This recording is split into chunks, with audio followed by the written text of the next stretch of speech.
الحمد للہ رب العالمین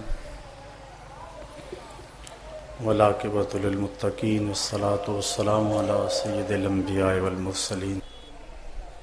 اللہ تعالیٰ جل شانہ ارشاد فرماتا ہے وَأَنْتُمُ الْأَعْلَوْنَ إِن كُنتُم مُؤْمِنِينَ، اور تم ہی سربلند ہو اگر مومن بن کے رہو۔ مکے کی سرزمین سے جب حضور نے دعوت کا آغاز کیا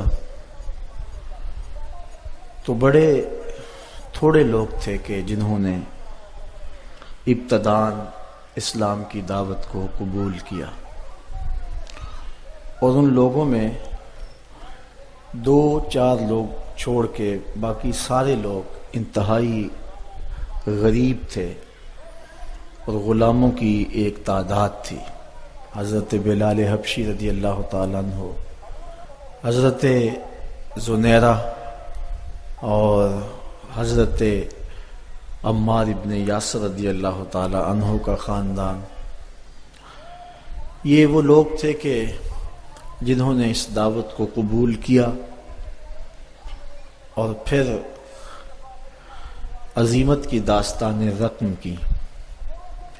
13 سال کی مسلسل تگ و تاز کے بعد جب یہ قافلہ سخت جاں یہاں سے رخصت ہو کے مدینے پہنچا تو اللہ نے ان کے سینوں میں، اہل مدینہ کے دلوں میں ایمان کی شمع روشن کی تو مسلمانوں کی ایک معقول تعداد بن گئی۔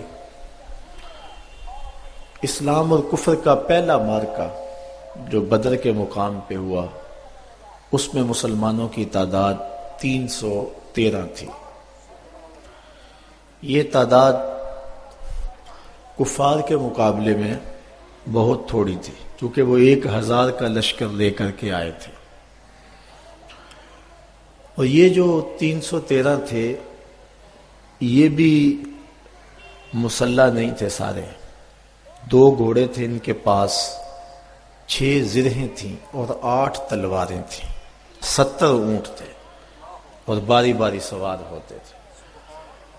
اور میں نے پڑھا ہے کہ وہ تلواریں بھی سلامت نہیں تھیں، کسی کا دستہ ٹوٹا ہوا تھا، کسی کی نوک ٹوٹی ہوئی تھی، کسی کو دندانے پڑے ہوئے تھے، کوئی زہر میں بجھنے والی تھی۔ اور جن کے پاس تلواریں نہیں تھی انہوں نے مدینے سے نکلتے ہوئے کھجوروں کی شاخیں توڑ لی۔ یہ اللہ کے مجاہد تھے، چلے تھے جنگ کرنے کو۔ یہودی اور عیسائی اپنی دکانوں پہ بیٹھ کے مسلمانوں کے اس گزرتے ہوئے قافلے کو دیکھ کر کے کہنے لگے، مسلمانوں تمہارے پاس تو آلات حرب و ضرب ہیں نہیں، کس بل بوتے پہ جا رہے ہو؟ کون سا آسرا ہے تمہارے پاس؟ جنگیں تو اسلحے سے لڑی جاتی ہیں، اسلحہ تمہارے پاس ہے ہی نہیں۔ تو مسلمانوں نے جو جواب دیا اس کو مورخ اسلام حفیظ جلندری نے اپنے شاہ نامے میں لکھا۔ حضور بھی چادر رحمت اوڑے اوڑے آگے جا رہے تھے، انہوں نے اشارہ کیا حضور کی طرف اور کہا نہ تیغ و تیر پر تکیہ، نہ خنجر پر، نہ بھالے پر، بھروسہ ہے تو اس سادی سی کالی کملی والے پر۔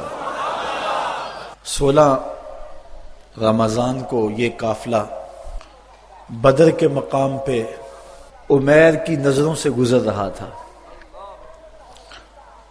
اور اس نے ابو جہل کو جا کے رپورٹ دی کہ وہ 3 اونٹ کھانے والے لوگ ہیں، یعنی 300 سے اوپر یا کچھ نیچے ہیں۔ اور عمیر نے کہا کہ میں وادیاں اور ٹیلے بھی دیکھ آیا ہوں، پیچھے کمک بھی نہیں ہے، آلات حرب و ضرب بھی تھوڑے ہیں۔ ابو جہل پہلے بڑا متکبر تھا، سرکشی تمرد اس کا اور بڑھ جاتا ہے۔ صنادید قریش کو بلا کے کہتا ہے میں پہلے ہی کہتا تھا نا کہ 360 خداؤں کے ساتھ ایک خدا کا مقابلہ ہی کیا ہے، اب دیکھ لو کتنی تعداد ہے، اور ان کے پاس کھانے کے لیے بھی کچھ نہیں ہے۔ صبح لڑائی لڑوئی کوئی نہیں ہونی، رسیاں اکٹھی کرو، انہیں پکڑیں گے، اونٹوں سے باندھیں گے، جکڑیں گے اور لے جائیں گے مکے میں، دنیا کو ان کا تماشا دکھایا کریں گے۔ یہ ایک نیا دین لے کے آئے تھے۔ رعونت برے جب اس نے یہ جملے کہے تو عمیر جو اپنی آنکھوں سے مسلمانوں کو دیکھ کر کے آیا تھا، اس نے کہا میری ایک بات بھی سن لو۔ اس نے کہا کہ اے قریش کے سرداروں، تم یہ مشاورت کر رہے ہو کہ رسیاں اکٹھی کرو، صبح لڑائی نہیں ہونی، ان کو پکڑیں گے اور جکڑیں گے، لیکن میں تمہیں مشورہ یہ دیتا ہوں کہ رات کی تاریکی میں بھاگ سکتے ہو تو بھاگ جاؤ۔ اس قوم سے لڑنا تمہارے بس کا روگ نہیں ہے جو مرنے کے لیے آئی ہے۔ اب سنیے لفظوں جو ابن حشام نے لکھے ہیں۔ اس نے کہا وَلَٰكِنْ رَأَيْتُ يَا مَعْشَرَ قُرَيْشَ الْمَنَايَا تَحْمِلُ الْبَلَايَا، اے قریش کے سرداروں تکبر میں نہ آؤ، میں نے اپنی ان آنکھوں سے دیکھا ہے یثرب کی اونٹنیاں اپنی پشتوں پہ نری موتیں اٹھا کے لے آئی ہیں، اور وہ زخمی سانپوں کی طرح پیچ و تاب کھا رہے ہیں، کل ان میں سے کوئی مرے گا نہیں جب تک تم میں سے ایک ایک کو لڑ نہیں جاتا، اور اگر اتنے بندے تمہارے مر جائیں تو پھر تمہارے جینے پہ بھی افسوس۔ تم کہتے ہو رسیاں اکٹھی کرو، میں کہتا ہوں رات کی تاریکی سے فائدہ اٹھاؤ اور بھاگ جاؤ۔ پھر اگلے دن عظیمت کی جو داستان حضور کے غلاموں نے رقم کی، میرے رب نے بھی اس کو یوم فرقان کہا۔ 5000 فرشتہ اترا، اللہ کی مدد نازل ہوئی۔ حضرت صدیق اکبر فرماتے ہیں حضور مسجد عریش میں ہیں اور بار بار کہتے ہیں ایسی دعا نہ آج تک کسی نے مانگی ہے اور نہ کوئی مانگ سکتا ہے، ناز والی دعا، اللہم ان تہلک ہذہ العصابہ لم تعبد فی الارض ابدا، اے اللہ میں نہیں کہتا کہ ان کو بچا لے، لیکن پوری کائنات میں تیرے نام لینے والے بس یہی 313 ہیں، میں نہیں کہتا تو انہیں بچا لے، لیکن مالک سن لے اگر یہ نہ رہے تو قیامت تک تجھے بھی رب کوئی نہیں کہے گا۔ اللہ اکبر۔ حضرت ابوبکر صدیق کہتے ہیں حضور کی چادر سر سے سرک کے کندھوں پہ آ جاتی اور کندھوں سے سرک کے پیٹھ پہ آ جاتی، میں اس چادر کو اٹھا کے پھر سر پہ رکھتا اور کہتا حسبک یا رسول اللہ، حضور بس کرو بس کرو، بس اللہ کی مدد آ جائے گی، لیکن حضور روئے جا رہے ہیں اور یہ دعا مانگے جا رہے ہیں اللہم ان تہلک ہذہ العصابہ لم تعبد فی الارض ابدا۔ عجیب رنگ ہے، کہتے پھر اچانک حضور نے سر اٹھایا اور فرمانے لگے ابشر یا ابا بکر، ابو بکر مبارک ہو، ھذا جبریل، یہ جبریل آ رہا ہے، آخذ بانان فرسہ، گھوڑے کی لگام تھامی ہوئی ہے اور سامنے والے دانتوں پہ غبار جمع ہوا ہے، وہ دیکھو اللہ کی مدد آ گئی ہے۔ اللہ اکبر۔ اللہ نے وہ مسلمانوں کی مدد کی، وہ مدد کی، وہ داستانیں رقم ہوئیں۔ اللہ اکبر۔ پھر غزوہ تبوک بھی ہوا، پھر غزوہ احد بھی ہوا، غزوہ حنین بھی ہوا، جنگ احزاب کا مارکہ بھی لگا۔ اللہ اکبر۔ جنگ خیبر بھی بپا ہوئی، اللہ نے مسلمانوں کو عزت دی، سرخوردی دی۔ پھر وہ وقت بھی آئے، حضرت ابو عبیدہ بن جراح رضی اللہ تعالی عنہ نے حضرت عمر رضی اللہ تعالی عنہ کو لکھا کہ آپ یروشلم آ جائیں، اللہ نے بیت المقدس کو فتح عطا کر دیا۔ اللہ نے یہ لمحے بھی مسلمانوں کو نصیب فرمائے کہ حضرت عمر کے دور میں بیت المقدس کی آزادی کا مجدہ ملا، اور حضرت ابو عبیدہ بن جراح اپنے 4 سپہ سالاروں کے ساتھ جابیہ کے مقام پہ حضرت عمر کا استقبال کرنے کے لیے کھڑے تھے، اور یہودی اور عیسائی بھی مسلمانوں کے امیر کو دیکھنے کے لیے بے تاب تھے۔ جب حضرت عمر رضی اللہ تعالی عنہ مدینے سے چلے نا تو آپ نے ایک غلام ساتھ لیا اور ایک اونٹنی لی اور سواری باری باری کرتے تھے۔ جب قریب آیا نا یروشلم تو غلام کی باری اوپر سوار ہونے کی، حضرت عمر کی نکیل پکڑنے کی آ گئی۔ غلام نے عرض کی حضور میں اپنی باری چھوڑتا ہوں چونکہ اب دشمنوں کا علاقہ آ گیا ہے، تو حضرت عمر رضی اللہ تعالیٰ نے فرمایا نہیں میں نکیل پکڑوں گا۔ جب مسلمان قریب آئے نا اور حضرت عمر کو دیکھا تو یہودی عیسائیوں نے نہیں دیکھا ہوا تھا حضرت عمر کو، تو کہا اس کی تو بڑی دعائی تھی، ہم سمجھتے تھے کوئی قریشی سردار ہوگا، یہ تو غلام ہے، کوئی اس سے زیادہ حسین تو اس کا نوکر ہے جو نکیل تھامے آگے چل رہا ہے، یہ کیسا ہے مسلمانوں کا امیر؟ تو مسلمانوں نے کہا تم دھوکہ کھا رہے ہو، ہمارا امیر وہ نہیں ہے جو سواری پہ سوار ہے، ہمارا امیر وہ ہے جو نکیل تھامے آگے آگے چل رہا ہے۔ فقط اسلام دنیا میں یہ منظر پیش کرتا ہے کہ آقا چل دیے پیدل، سواری پہ غلام آیا، یہ اسلام نے صرف منظر پیش کیا۔ حضرت عمر جب قریب آئے تو حضرت ابو عبیدہ بن جراح رضی اللہ تعالیٰ عنہ کو بلایا اور بلا کہا کہ ان لشکروں کو پیچھے بھیج دو، یہ جو استقبال کرنے ہیں انہیں پیچھے بھیج دو، اور ان کے گلے میں باہیں ڈالیں، اور حضرت عمر رو پڑے اور پھر کہا ذرا آؤ نا کسی ایک طرف چلیں۔ اب جدھر جائیں تو لوگ دیکھ رہے تھے، ایک درخت کی اوٹ میں حضرت عمر کھڑے ہو گئے اور حضرت ابو عبیدہ بن جراح امین الامہ، اللہ اکبر، ان کے گلے میں باہیں ڈال کر کے حضرت عمر روئے، اور رو کے حضرت عمر نے کہا کہ سنو ذرا لفظ، کہا انا کنا اذل قوم فاذن اللہ بالاسلام، کہا ابو عبیدہ ہم ذلیل لوگ تھے، ہمیں محمد عربی کے جوڑوں نے عزت دی ہے، ہم غریب لوگ تھے، ہم ذلیل لوگ تھے، ہمیں عزت دی ہے تو محمد عربی کی غلامی نے دی ہے اللہ۔ اور اقبال نے اسی فلسفے کو جو ہے وہ نچوڑ کے رکھ دیا، وہ کہتا ہے کی محمد سے وفا تو نے تو ہم تیرے ہیں، یہ جہاں چیز ہے لوح و قلم تیرے ہیں، وہ کہتا ہے تو میرے پیارے محمد کو ہو جا، سارا زمانہ تیرا ہو جائے گا، اللہ اکبر۔ حضرت عمر رضی اللہ تعالیٰ عنہ مسجد اقصی میں گئے اور جا کہتے این البلال، بلال کہاں ہے؟ بلال حبشی آئے، فرمایا بلال اذان پڑھو۔ حضرت بلال نے کہا کہ مجھے معاف کیجئے، یہ کسی اور کو کہیے۔ تو لوگوں نے کہا بلال اللہ کا خوف کرو، امیر المومنین کی بات مانو۔ حضرت بلال حبشی بوڑھے ہو چکے تھے اس وقت، آپ کھڑے ہو گئے صخرہ کے پاس اور اذان دینا شروع کر دی۔ میں نے روایت میں پڑھا کہ لہجہ دہلتا ہے کہ جب حضرت بلال کی آواز بلند ہوئی نا اذان میں، تو عمر کی آواز چیخوں میں اس سے بھی بلند ہو گئی، اور حضرت عمر رو پڑے۔ حضرت عمر روئے تو سارے صحابہ رو رہے، پوری مسجد اقصی صحابہ کی چیخوں سے گونج رہی ہے، ادھر بلال اذان دے رہے ہیں اور ادھر صحابہ رو رہے ہیں۔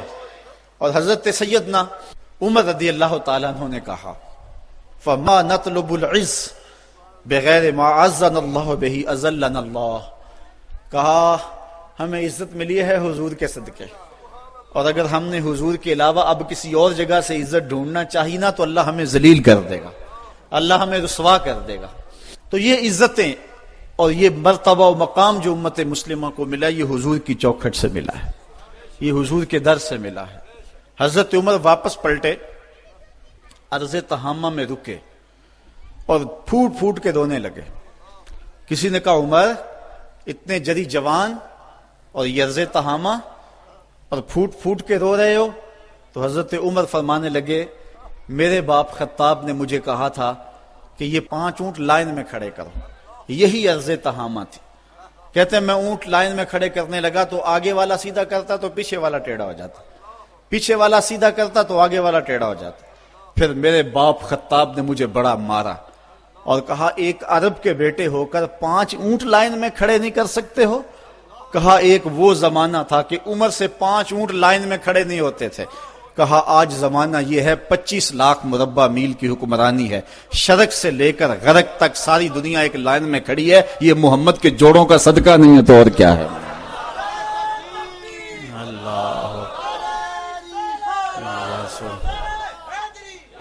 کی محمد سے وفا تو نے تو ہم تیرے ہیں، یہ جہاں چیز ہے کیا لوح و قلم تیرے ہیں۔ حضور سے وفا رشتے کو استوار تو کر کے رکھ۔ حضرت سفینہ رضی اللہ تعالیٰ عنہ حضور کے صحابی ہیں، جنگل میں جا رہے ہیں، ایک شیر نے انسانی بو پائی تو آپ کی طرف دوڑتا ہوا آیا۔ ایک شیر کو آتے ہوئے دیکھ کر کے حضرت سفینہ گھبرائے بلکہ شیر کو کہتے ہیں یا ابل حارث انا مولا رسول اللہ، اور جنگل کے شیر جانتا نہیں میں کون ہوں، میں حضور کا غلام ہوں۔ شیر نے دم ہلانی شروع کر دی اور آگے چلنے لگا، اور اس نے زبان حال سے کہا اگر تو حضور کا غلام ہے تو میں تیرا غلام ہوں، تو حضور سے وفا کا رشتہ استوار کر کے تو دیکھ، سارا زمانہ تیری غلامی اختیار نہ کر گیا تو کہنا حضور سے محبت کا رشتہ استوار کر، تعلق کا رشتہ استوار کر۔ آج ہماری ناکامی یہ ہے کہ حضور سے ہم دور ہو گئے۔ اقبال نے اس دکھ کو اپنے انداز میں بیان کیا، اے تہی از ذوق و شوق و سوز و درد، می شناسی اسر ما با ما چے کرد، اسر ما ماز ما بیگانہ کرد، از جمال مصطفیٰ بیگانہ کرد۔ وہ کہتا ہے تو سمجھتا ہے کہ ہمارے ساتھ کیا ہوا ہے؟ ہمارے عہد کی ستم ظریفی یہ ہے کہ اس نے ہمیں ہم سے دور کر دیا، عہد ما ماراز ما بیگانہ کرد، ہمارے دور نے ہمیں ہم سے دور کر دیا۔ کیوں؟ از جمال مصطفیٰ بیگانہ کر، اس نے ہمیں حضور سے دور ہٹا دیا ہے۔ ہم سمجھتے ہیں کہ شاید ہم مادی ترقی کریں گے تو دنیا پہ غالب ہوں گے۔ حضرت عمر کا یہ قول میری آج کی اس تقریر کا نقطہ کمال ہے۔ آپ فرماتے ہیں اللہ نے جس وجہ سے ہمیں پہلے دن عزت دی تھی، اگر ہم نے اس کو چھوڑا تو ہمیں ذلت ملے گی، اگر اس عزت کے نشان سے وابستہ رہیں گے تو عزتیں ملتی رہیں گی. اور اس فلسفے کو اقبال نے اپنے الفاظ میں یوں بیان کیا: کی محمد سے وفا تو نے تو ہم تیرے ہیں. آسمان سے صدا آ رہی ہے: کی محمد سے وفا تو نے تو ہم تیرے ہیں. یہ جہاں چیز ہے کیا لوح و قلم تیرے ہیں. قلم بھی تیرے ہاتھ میں دیں گے، لوح بھی تیرے ہاتھ میں دے دیں گے، پھر اپنی تقدیر خود ہی لکھتا رہنا. جو لکھتا رہے گا وہی کرتے رہیں گے. بندے سے خود تقدیر پوچھے گی بتا تیری رضا کیا ہے، یہ مرتبہ نصیب ہو جائے گا تجھے. اگر ہم حضور سے وفا کے رشتے کو استوار کرتے ہیں تو پھر زمانہ ہمارا باج گزرے، ورنہ در در کی ٹھوکریں ہمارا مقدر. یہ تاریخ ساز جملہ مسجد اقصی کو جاتے ہوئے حضرت عمر رضی اللہ تعالیٰ عنہ نے کہا تھا: اے ابو عبیدہ، جس چیز نے ہمیں پہلے دن عزت دی تھی، ہم ذلیل قوم تھے، اگر ہم نے اس چیز سے ہٹ کر کسی اور جگہ سے عزت مانگی تو عزت نہیں ملے گی، اللہ ذلت دے گا. اس لیے ہم اگر عزت چاہتے ہیں تو پھر اسی چوکھٹ پہ آنا ہوگا، اور وہ چوکھٹ محمد عربی کی ہے. علامہ اقبال بڑا خوبصورت جملہ کہا: مغرب کا فائدہ اس میں ہے کہ وہ آگے کی طرف جائے. مغرب اگر آگے جائے تو اس کی مجبوری ہے، اس کے پیچھے ہے کچھ نہیں. اگر مغرب پیچھے پلٹے تو پیرس کی گلیوں میں کیچڑ نظر آتا ہے، اگر پیچھے پلٹے مغرب تو سوائے اندھیرے کے کچھ نظر نہیں آتا. لیکن اگر مسلمان پیچھے جائے تو مدینے کی گلیاں وحی کے نور سے چمکتی ہوئی نظر آتی ہیں. پیرس میں تو اندھیرا ہے لیکن ہمیں بغداد عروس البلاد نظر آتا ہے. جب شارلیمان اس کے لارڈز ابھی دستخط کرنے کی مشق سے گزر رہے تھے، ابن حزم کے قلم سے 1000 کتابیں نکل چکی تھی. جب یورپ ابھی سواد آشنا بھی نہیں تھا، ہمارے منجم ستاروں پہ کمندیں ڈال چکے تھے. اس لیے ہمیں آگے جانے کی ضرورت ہے. ہمارے تو پیچھے روشنی ہے، ہمارے پیچھے نور ہے، پیچھے اجالے. وہ ایک زمانہ تھا کہ بش نے کہا تھا، آپ کو یاد ہوگا 9/11 کے واقعہ کے بعد، کہ ہم تمہیں پتھر کے زمانے میں دھکیل دیں گے. تو مصطفی اجتماع کے موقع پہ میں نے متصل چند دن بعد بیان کے گفتگو کرتے ہوئے کہا تھا کہ گوری چمڑی والوں کے لیے پتھر کا زمانہ تو نامانوس ہوگا، لیکن ہماری زندگی کا سارا حسن تو اسی پتھر کے زمانے میں پڑا ہوا ہے. میں نے کہا تھا ڈراتے ہو میں اس زمانے سے، ہمیں تو لے جاؤ اس پتھر کے زمانے میں جہاں کھجور کی چٹائی پہ بیٹھ کے محمد عربی زمانے کو زندگی کا درس دے رہے ہیں.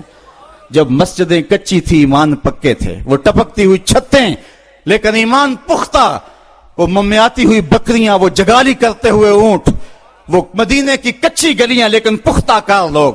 ہمیں تو لے جاؤ اس زمانے کے اندر جہاں زندگی کا حسن تھا اور زندگی کا جمال پایا جاتا تھا.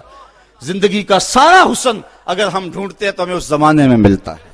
اللہ اکبر. کبھی ہے نوجوان مسلم تدبر بھی کیا تو نے، وہ کیا گردوں تھا تو جس کا ہے کہ ٹوٹا ہوا تارا، تجھے آبا سے اپنے نسبت ہو نہیں سکتی، وہ کردار تو گفتار وہ ثابت تو سیارہ. وہ موتی علم و حکمت کے کتابیں اپنے آبا کی، جو دیکھا ان یورپ میں تو دل ہوتا ہے سی پارا. صاحبو آئیے ہم اپنے اس دور کی طرف پلٹنے کی کوشش کریں، اس دور حسین کی طرف، اس خوبصورت زمانے کی طرف، محبتوں کے اس سلسلے کی طرف جہاں نور ہی نور اور روشنی ہی روشن نظر آتی ہے، جہاں اجالے ہی اجالے نظر آتے ہیں، جہاں محبتوں کے کھلے ہوئے گلاب نظر آتے ہیں. ہماری زندگی کا سارا حسن، ہماری زندگی کا سارا جمال اور ہماری زندگی کی ساری روشنی اسی دور فرخ کے اندر ہے اور اسی دور حسین کے اندر ہے. ہم نے پلٹنا اور اپنے آپ کو کھینچ کے پھر لے جانا ہے حضور کے اس دور کے اندر جب انسانی زندگی کو بانک پن تھا، جب حضور سے وفا کے رشتے اتنے گہرے تھے کہ عورتیں بھی حضور سے وفا کی بات کرتی تھی اور مرد بھی حضور سے وفا کی بات کرتے تھے، بچے بھی حضور سے وفا کی بات کرتے تھے. محبتوں کا سلسلہ، آج وفا کا سلسلہ ٹوٹ گیا. آج حضور کی توہین ہوتی ہے تو کسی کو بولنے کی توفیق نہیں ہوتی. جمہوریت پہ بات ہوتی ہے تو سارے بول پڑتے ہیں، اور محمد عربی کو گالی دی جاتی ہے تو کسی کو توفیق نہیں ہوتی ہے. ہم سمجھتے ہیں کہ شاید جمہوریت میں ہماری بقا ہے، کوئی سمجھتا ہے کہ ماشاء اللہ نظام کے اندر ہماری بقا ہے. اگر ہمیں بقا ملے گی تو محمد عربی کے قدموں سے ملے گی. زندگی کا سارا حسن اسی چوکھٹ کے اندر موجود ہے. ہمیں یہاں سے اجالے ملیں گے، جہاں سے روشنی ملے گی. آؤ تمہیں وفا کی ایک کہانی سناؤں، آؤ محبتوں کی ایک کہانی سناؤں. مدینے کا شہر ہے، اللہ کے محبوب جلوہ فراز ہیں. مسجد نبوی میں ہر لمحہ نور برستا تھا. آقا تشریف فرماتے اور صحابہ حضور کے گرد یوں بیٹھتے جس طرح چاند کے گرد ہالہ ہوتا ہے اور بدر تمام کے گرد ستارے ہوتے ہیں. آقا واز و تلقین کرتے، لوگ سنتے، من میں اتارتے، روحوں کو تازگی دیتے. ایک چھوٹا سا بچہ ہے جو ننھے ننھے پاؤں سے چل کے مسجد نبوی میں پہنچ جاتا ہے، نام اس کا عمیر ہے، بمشکل سے بولنا سیکھا ہے اس نے۔ آقا کریم علیہ السلام کی خدمت میں کبھی وہ اپنے چچا جلاس بن سوید کے ساتھ جاتا ہے، کبھی وہ اکیلا بھی چلا جاتا ہے۔ ایک دن اس کا چاچا نہیں گیا لیکن بچہ گیا اور حضور کی بات سنی۔ آقا کریم نے آخرت کے بارے میں، قیامت کے بارے میں نقشہ بیان کیا۔ جب وہ بچہ واپس پلٹا نا تو اپنے چچا کو کہتا ہے، یا اماہ سمیت رسول اللہ صلی اللہ علیہ وسلم یخبرنا عن الساعہ حتی کانی اراہا رای العین۔ اے میرے چچا، آج میں نے حضور کو قیامت کا ذکر کرتے دیکھا ہے، اور حضور نے ایسا ذکر کیا ہے کہ قیامت کا نقشہ میری آنکھوں کے سامنے آ گیا تھا۔ یہ بات جو ہے وہ اس بچے نے اپنے چچا کو سنائی، کیونکہ چچا آج غیر حاضر تھا، اور بیٹا چاہ رہا تھا کہ میں اپنے چچا کو بھی حضور کی مجلس سے وہ سنی ہوئی بات بتا دوں، اور جو محروم ہو گیا اس کی محرومیاں دور ہو جائیں۔ لیکن اس کا چاچا جلاس بن سوید ازلی بدبخت تھا۔ اس نے کہا، واللہ لو محمد صادقا لنحن شر من الحمیر، اللہ کی قسم اگر محمد سچا ہے نا تو ہم گدھوں سے بھی پھر گئے گزرے ہیں۔ جب یہ بات کہی اس نے تو اس بچے کے پاؤں تلے سے زمین نکل گئی کہ میرا چچا کیا بول رہا ہے، یہ تو مجھے انگلی لگا کے مسجد نبوی میں لے جایا کرتا تھا، اور اس نے یہ کیا بات کہہ دی، یہ تو منافق نکلا۔ اللہ اکبر! اس بچے کی حیرت کی انتہا نہ رہی کہ یہ کیا ماجرا ہو گیا۔ اس بچے نے جو لفظ کہا اب سنیے، اس نے کہا، یا امی، اے میرے چچا، واللہ انکا کنت من احب الناس الی قلبی، اللہ کی قسم میرے دل کو سب سے اچھا اگر کوئی لگتا تھا بندہ تو وہ تو تھا، میں تیرے سے پیار کرتا تھا، اس لیے تو مجھے انگلی لگا کے حضور کی چوکھٹ پہ لے جایا کرتا تھا، مجھے اس لیے تو پسند تھا، مجھے کائنات میں سب سے محبوب تو تھا۔ واللہ لقد اصبحت الان ابغضهم الی قلبی جمیعا، اور اب میری حالت یہ ہے جتنا برا تو لگتا ہے واللہ مجھے کوئی بھی نہیں لگتا۔ یا امی انا بین الاثنتین، ہمارے ماں باپ قربان اس بچے پہ۔ حضرت عمیر بن سعد رضی اللہ تعالیٰ عنہ کہتا، یا امی، اے میرے چچا، واللہ انکا کنت من احب الناس الی قلبی، اس زمانے میں سب سے پیارا مجھے تو لگتا تھا، واللہ لقد اصبحت الان ابغضهم الی قلبی جمیعا، اور آج سب سے زیادہ مجھے برا تو لگتا ہے۔ آگے لفظ سنیے بچے کے، میں انا بین الاثنتین، چچا جی اب میں ایسے دو راہے پہ کھڑا ہو گیا ہوں، دو راستے جاتے ہیں۔ ایک راستہ تو میرے لیے یہ ہے، اما ان اخون اللہ و رسولہ فلا اخبر الرسول، ایک راستہ تو یہ ہے کہ میں اللہ اور اس کے رسول سے خیانت کروں، اور جو تیری بات ہے وہ رسول اللہ کو نہ بتاؤں۔ ایک تو یہ راستہ ہے کہ میں حضور سے خیانت کروں، اللہ سے بھی خیانت کروں، اور جو تو نے کہا ہے، جو تو نے بدتمیزی کی ہے، میں وہ بات حضور کو نہ بتاؤں۔ وَإِمَّا أَنْ أُخْبِرَ الرَّسُولَ وَلْيَكُنْ مَا يَكُونُ، اور دوسرا راستہ میرے پاس یہ ہے کہ جو تو نے کہا ہے میں جا کے حضور کو بتاؤں، پھر جو ہو سو ہو۔ بس اب میرے پاس دو ہی راستے ہیں۔ فقال جلاس بن سوید، اس کے چچا جلاس بن سوید نے کہا، انت طفل غر لا یصدقک الناس فقل ما شئت، تو نا سمجھ سا بچہ ہے، چھوٹا سا بچہ ہے، تیری بات کس نے ماننی ہے، جا جو جی چاہتا ہے کہہ لے۔ وہ بچہ اٹھا اور حضور کی مجلس میں پہنچ گیا، حضور کی چوکھٹ پہ حاضر ہوا، اور وہ بچہ کیا کہتا ہے، صاحبو ان کانوں سے نہیں، ان جملوں کو دل کے کانوں سے سننا ہے، اور اس دعا کے ساتھ اللہ ہماری نسل کو بھی حضور کا ایسا پیار دے، حضور کی محبت میں دے۔ وہ کیا کہتا ہے، یا رسول اللہ صلی اللہ علیہ وسلم، الجلاس بن سوید خان اللہ و رسولہ، حضور جلاس بن سوید نے اللہ اور اس کے رسول سے خیانت کی ہے، وَهُوَ عَمِّي، اور میرا چچا لگتا ہے۔ اگلے لفظ سنیے، وَقَدْ تَبَرَّأْتُ إِلَى اللَّهِ ثُمَّ إِلَيْكَ مِنْهُ، حضور میں پہلے اللہ کے حضور پھر آپ کے حضور اس سے بیزاری کا اعلان کرتا ہوں، حضور میرا اس سے کوئی تعلق نہیں ہے، میرا اس سے کوئی واسطہ نہیں ہے. میں اللہ سے بھی کہتا ہوں میرے مالک میرا چچا سے کوئی تعلق نہیں ہے چونکہ وہ تیرے محمد کا دشمن ہے. حضور میں آپ سے بھی کہتا ہوں کہ میرے چچا سے کوئی تعلق نہیں ہے چونکہ وہ آپ کا دشمن ہے.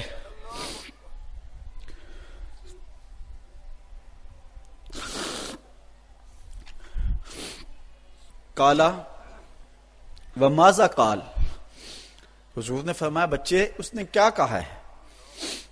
بچے نے ساری کہانی سنا دی کہ میں نے آپ کی تقریر سنی، آپ کی گفتگو سنی اور جا کے بتائی تو اس نے کہا کہ اگر وہ سچے ہیں تو پھر تو ہم گدھوں سے بدتر ہو گئے. حضور نے صحابہ بلایا، کہا کہ یہ واقعہ پیش آیا ہے، بتاؤ کیا کریں. صحابہ نے عرض کی ھذا طفل صغیر لا تصدقه فهو لا یعی ما یقول والجلاس بن سوید یصلی معنا وهو شیخ کبیر وعاقل. حضور یہ بچہ چھوٹا ہے، کم عقل ہے، کم سمجھ ہے، یہ تو اپنی بات بھی نہیں صحیح طرح سمجھ سکتا، جو کہتا ہے تو وہ بھی نہیں جانتا. اور جلاس بن سوید بڑی عمر کا آدمی ہے، ہمارے ساتھ نمازیں پڑھتا ہے اور عاقل شخص. تو آپ اس بچے کی بات کی پرواہ نہ کیجیے اور اس کی خبر کی تصدیق نہ کیجیے. ادھر جلاس بن سوید کو جب پتا چلا تو اس نے بھی قسمیں کھانی شروع کر دی کہ میں نے تو کوئی بات کہی نہیں ہے، ایک چھوٹے سے بچے نے جا کے ویسے ہی بات کر دی. تو حضور نے اس بچے کی بات کو نظر انداز کیا صحابہ کے کہنے پہ.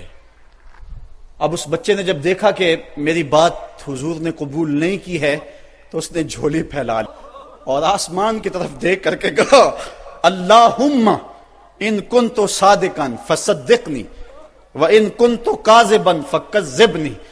اے اللہ اگر میں جھوٹا ہوں تو مجھے جھوٹا کر دے اور اگر میں سچا ہوں تو میری سچائی کا اعلان کر دے. یہ بچے نے جب بات کی تو ابھی اس نے منہ پہ دعا مانگ کے ہاتھ نہیں پھیرے تھے کہ جبریل آ گئے اور سورہ توبہ کی آیت نازل ہوئی یحلفون باللہ ما قالوا وَلَقَدْ قَالُوا كَلِمَةَ الْكُفْرِ وَكَفَرُوا بَعْدَ إِسْلَامِهِمْ. یہ قسمیں کھاتے ہیں کہ ہم نے یہ بات نہیں کی ہے. محبوب انہوں نے اسلام لانے کے بعد کلمہ کفر بولا ہے، انہوں نے کلمہ کفر بولا ہے، اس نے بات کہی ہے. تو اللہ تعالیٰ کے محبوب نے اس بچے کو اپنے پاس بلایا، کہا مرحبا بالذی صدقہ ربہ من فوق سبع سماوات. خوش آمدید وہ بچے جس کی 7 آسمانوں سے اوپر رب نے بھی گواہی دی ہے، جس کی رب نے بھی گواہی دی ہے. پھر حضور نے اس بچے کے کان کو پکڑا اور فرمایا وفت اذنک یا غلام وصدقک ربک. بچے تیرے کان نے ٹھیک ہی سنا تھا اور تو وہ ہے جس کی گواہی اور جس کی تصدیق میرے رب نے فرمائی.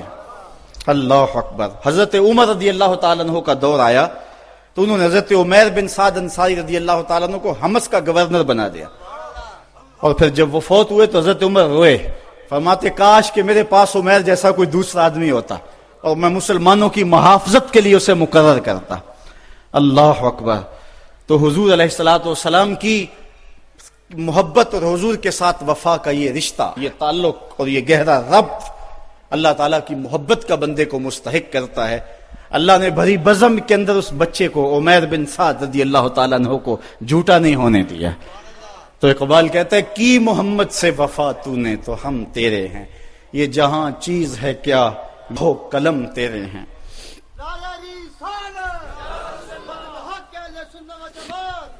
جب اسلام کا نور چمکتا ہے تو ایک بوڑھی عورت جس کا نام ہے زنیرہ یا زندہ اسلام قبول کرتی. قبیلہ بنو مخزوم کی لونڈی ہیں، ایک عورت، ایک بوڑھی، ایک لونڈی. کافروں نے تو اس کو مشق ستم بنانا شروع کر دیا، لیکن وہ ہے کہ جتنی مار پڑتی ہے اتنا ہی نام محمد کا اور لیتی ہے. میں نے کسی جگہ پڑھا اس کی ہڈیوں میں گودا نہیں تھا، اس کے رسول بھرا ہوا تھا. جب اس کا ظالم آقا کوڑے مارتا نا تو وہ کوڑے کی ضرب سے گر پڑتی ہے، اٹھتی ہے تو پھر حضور کا نام لیتی. اس کے آقا کو بڑا غصہ آیا، اس نے کوڑے کی رسی اس کے گلے میں ڈالی اور گلے میں ڈال کر کے تاؤ دیے یہاں تک کہ اس کی آنکھیں باہر آ گئیں. اور جب آنکھیں باہر آئیں تو آنکھوں کی روشنی بھی جاتی رہی. تو اس کے آقا نے کہا لات اور عزا نے تیری آنکھوں کا نور چھین لیا. تو زنیرہ بولی لات اور عزا کو تو یہ بھی نہیں پتا میری عبادت کون کرتے ہیں. تو میری آنکھوں کا نور کیسے چھینیں گے؟ تو انہوں نے کہا اچھا پھر اگر تو رب کو مانتی ہے تو بلانا اپنے رب کو اور بلا اپنے نبی کو جو تیری آنکھوں کی بینائی واپس کرے۔ تو زنیرہ نے یوں ہاتھ اٹھائے اور عرض کی مالک دو آنکھیں کیا سب کچھ چلا جاتا، کبھی سوال نہ کرتی، لیکن اب تیرے محمد کی عزت کا سوال ہے، مالک میری آنکھوں کی بینائی واپس کر دے۔ اللہ نے حضرت زنیرہ کی آنکھوں میں روشنی واپس ڈال دی۔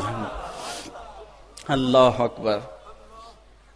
حضرت عمر رضی اللہ تعالی عنہ بھی ان لوگوں میں شامل تھے جنہوں نے زنیرہ کو کوڑے مارے تھے۔ جب اسلام لائے نا تو گلیوں میں نعرے مارتے پھرتے ہیں۔ راستے میں زنیرہ نے دیکھا تو رو پڑی، کہا عمر اس دن تو بڑے کوڑے مارتے تھے، آج کیا ہوا؟ حضرت عمر کہنے لگے اس دن میں نے آقا کو دیکھا نہیں تھا، آج میں دیکھ آیا ہوں۔ تو اقبال اپنا سارا فلسفہ ان دو لفظوں میں نچوڑ رہا ہے کہ کی محمد سے وفا تو نے تو ہم تیرے ہیں، یہ جہاں چیز ہے کیا لوح و قلم تیرے ہیں۔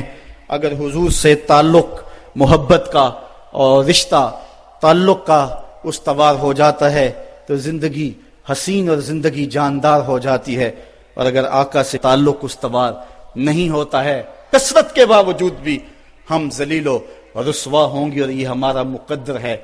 یہ میں نے کہانی آپ کو اس دور کی سنائی ہے جس دور میں مسلمانوں کی تعداد 5-6 سے شروع ہوئی، 313 تک ہوتی ہوئی 8 ساڑھے 8 ہزار اور پھر آگے بڑھتی چلی گئی، اور آج 1 ارب 40 کروڑ انسان خانمہ برباد ہیں۔ وہ تھے تھوڑے لیکن وفادار تھے آمنہ کے لال کے، اور آج ہم کثرت کے باوجود اس جوہر سے خالی ہو گئے ہیں، اور آج زمانے کے اندر رسوائیاں ہمارا مقدر ہو چکا ہے۔ آج آئیں، اگر ہم چاہتے ہیں کہ آبرو پائیں، اگر چاہتے ہیں کہ ہم عزت پائیں تو محمد عربی کی عزت کا پہرا دیں، حضور کی آبرو کا پہرا دیں، تو اللہ ہماری عزت اور ہماری آبرو کی حفاظت کرے گا۔ اگر ہم حضور کی آبرو کا پہرا نہیں دیں گے، اللہ کو ہماری عزت کوئی عزیز نہیں ہے۔ ہماری عزتیں محمد عربی کی عزت کا صدقہ ہیں، حضور کے نام کا صدقہ ہیں ہماری عزتیں۔ اگر ہم ان کے نام پہ اپنا سب کچھ لوٹا دیں گے تو سرخرو ہیں، بامراد ہیں، ورنہ ذلیل و رسوا ہیں۔ کی محمد سے وفا تو نے تو ہم تے ہیں، یہ جہاں چیز ہے کیا لوح و قلم تیرے ہیں۔ وآخر دعوانا ان الحمدللہ رب العالمین۔ آفاق کے ہر گوشے میں قرآن سنا کر دم لینا، اب رکنا نہیں، اب تھمنا نہیں، فردوس میں جا کر دم لینا، آفاق کے ہر گوشے میں قرآن سنا کر دم لینا، اب رکنا نہیں، اب تھمنا نہیں۔